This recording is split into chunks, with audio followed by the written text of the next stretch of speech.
ইংরেজি কথোপকথনের দক্ষতা বৃদ্ধির জন্য একটি ছোট ধরনের কথোপকথন দ্বারা শুরু করা যাক। কারো সঙ্গে দেখা হলে তার সঙ্গে যেভাবে কথা শুরু করবেন। মনে করুন কোনো বন্ধুর সঙ্গে অনেক দিন পর কোনো দোকানে দেখা হলো। প্রথম বন্ধু: oh you, how are you? আরে তুমি কেমন আছো? দ্বিতীয় বন্ধু: I am fine, and you? আমি ভালো আছি, আর তুমি? প্রথম বন্ধু: মি টু, আমিও। ইট হ্যাজ বিন সো লং, কতদিন পর দেখা। তাহলে দেখেন, কতদিন পর পর দেখা এটা বলার জন্য it has been so long, কতদিন পর দেখা।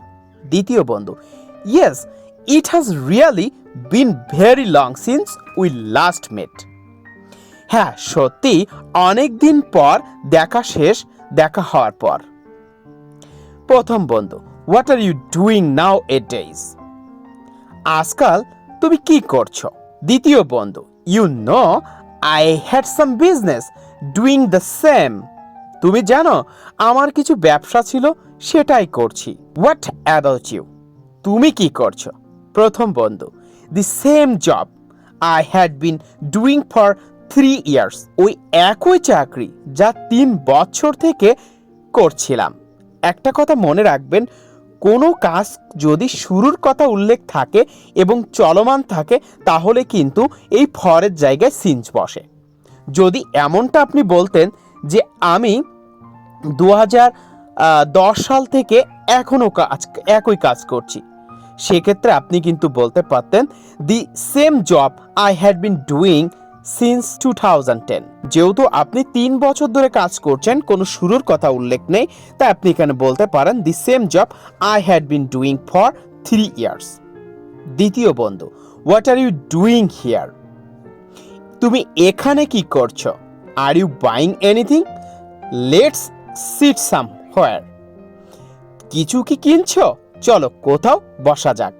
প্রথম বন্ধু: I was thinking of buying some dresses but I run short of money. আমি ভাবছিলাম যে কিছু ড্রেস কিনবো, কিন্তু আমার টাকা কম পড়েছে। দ্বিতীয় বন্ধু: by how much money are you short? তোমার কত টাকা কম পড়েছে? তাহলে কারোর কোনো কিছু কম পড়া, সেক্ষেত্রে আপনি ব্যবহার করতে পারেন by how much money are you short? তোমার কত টাকা কম পড়েছে। প্রথম বন্ধু: আই এম শর্ট বাই 100 টাকা। দেখেন, কম পড়াকে আমরা অনলি শর্ট বলছি। আমার 100 টাকা কম পড়েছে। দ্বিতীয় বন্ধু: I know you are fond of fashionable clothes. আমি জানি তুমি কেতা দুরস্ত পোশাক ভালোবাসো। সো টেক ইট, সুতরাং তুমি নিয়ে নাও। I shall give you the money. আমি তোমাকে টাকাটা দিয়ে দিব। প্রথম বন্ধু: থ্যাংক ইউ ভেরি মাচ।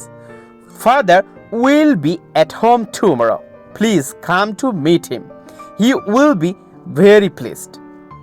তোমাকে অনেক ধন্যবাদ, বাবা কালকে বাড়িতে থাকবেন। তাহলে কেউ বাড়িতে থাকবেন, সেটার জন্য আপনারা কিন্তু বলতে পারেন will be at home.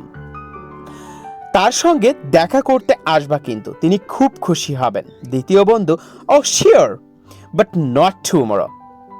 I won't be able to come tomorrow. I will be busy. ও অবশ্যই, কিন্তু কালকে নয়, কালকে আমার পক্ষে সম্ভব হবে না, আমি ব্যস্ত থাকব।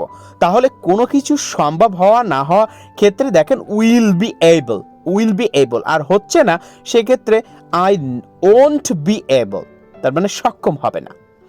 প্রথম বন্ধু: ওকে, সাম আদার ডে ফার্স। ঠিক আছে, অন্য একদিন তাহলে। Please give my regards to your father. তোমার বাবাকে আমার সালাম জানাবে। দ্বিতীয় বন্ধু: বাই, সি ইউ এগেইন। বিদায়, আবার দেখা হবে। তো বন্ধুরা, আমাদের আজকের এই ক্লাসটি আপনাদের কাছে কেমন লাগলো অবশ্যই কমেন্টে জানাবেন, এবং আমাদের নেক্সট ক্লাসে কিন্তু এরকম সেম আরও একটি কনভারসেশন বা কথোপকথন থাকছে, যেগুলো আপনাদের স্পোকেন ইংলিশে মারাত্মক গুরুত্বপূর্ণ ভূমিকা পালন করবে।